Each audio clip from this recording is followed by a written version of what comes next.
Madame la maire, chers collègues, la mise en place à minima du plan d'action pour la propreté par Rennes Métropole en 2018 n'a pas permis d'endiguer la dégradation visible du cadre de vie des Rennaises et des Rennais, quels que soient les quartiers.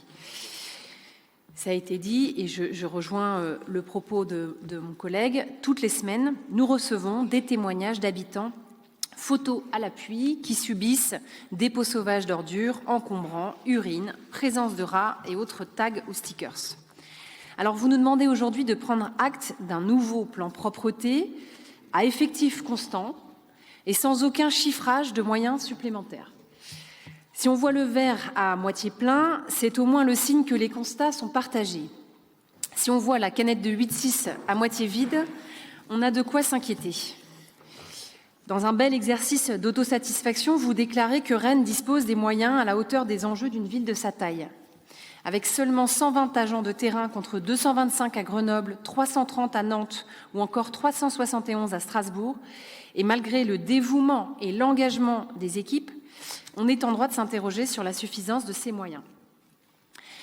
Par ailleurs, 2 chiffres nous surprennent dans la délibération que vous nous avez proposée. Vous indiquez distribuer chaque année 95 000 sacs à déjection canine. Les propriétaires de chiens que nous avons interrogés sont très étonnés car ils n'ont aucune idée des endroits où ils pourraient s'en procurer. Les distributeurs sont peu nombreux et la plupart d'entre eux sont quasiment toujours vides. Vous affirmez par ailleurs mettre à disposition du public 2400 cendriers de poche. Là encore, nulle trace, ni chez nos commerçants, restaurateurs ou buralistes, ni dans les lieux ouverts au public. Moi-même, ancienne fumeuse, j'en ai jamais vu la couleur. En ce qui concerne la lutte contre les tags, permettez-nous, beaucoup de choses ont été dites, permettez-nous simplement de signaler l'inefficacité ou peut-être le dysfonctionnement de l'application Rennes Citizen, par laquelle nous avons réalisé de nombreux signalements qui sont restés strictement sans effet. À propos de tags toujours, j'en profite pour vous demander quand est-ce que vous avez prévu d'intervenir pour nettoyer les tags qui défigurent l'opéra depuis quelque temps maintenant. Alors revenons sur les propositions que vous esquissez. Je vais essayer d'être brève. Sur le plan mégot, vous annoncez un partenariat avec Alcom. Pouvez-vous, Madame la maire, nous en dire plus sur la nature de cette collaboration, les résultats attendus et les contreparties financières? Vous avez indiqué également vouloir renouveler une convention avec McDonald's et l'étendre ensuite à d'autres acteurs de la vente à emporter.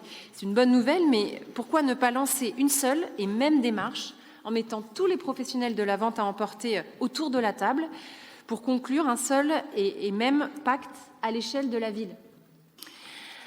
Vous avez annoncé des nouvelles balayeuses sur les aménagements cyclables. Combien? Quand? Des corbeilles de rue rendues plus visibles? Quand et comment? Sur les points d'apport volontaire et la déchetterie mobile, ma collègue Laureline d'Argentré interviendra un peu plus tard dans ce conseil, mais il est clair qu'on peut faire beaucoup mieux. Enfin, et pour finir, nous souhaitons évoquer la création de la brigade anti-incivilité que vous annoncez pour septembre 2023. Celle-ci serait, semble-t-il, composée d'une quinzaine d'agents, principalement issus des rangs des ASVP, mis au chômage technique par l'arrivée de la sulfateuse APV. Pourquoi pas, si bien sûr cette reconversion se fait sur la base du volontariat et s'accompagne d'une solide formation? Car vous évoquez une mission de verbalisation qui nous semble absolument nécessaire, mais qui est bien différente du métier exercé par les traditionnels pervenches. Le contact avec le public, et a fortiori dans un rôle punitif, peut s'avérer extrêmement éprouvant. Nous alertons donc dès aujourd'hui sur la nécessité d'ouvrir le dialogue avec ces agents. En tout état de cause, la mise en place de cette brigade jouera un rôle utile aux côtés des policiers municipaux. Nous y sommes favorables pour une meilleure prévention et des actes de médiation. En matière de propreté, la réactivité est essentielle, car la saleté amène la saleté. C'est pourquoi nous proposons la création d'une unité urgence-propreté au sein de cette brigade et en lien avec les agents du service propreté, dotée d'un numéro de portable dédié, transmis aux commerçants et aux syndics de copropriété pour permettre des interventions rapides. Vous l'aurez compris, les attentes des Rennaises et des Rennais sont fortes sur cette question.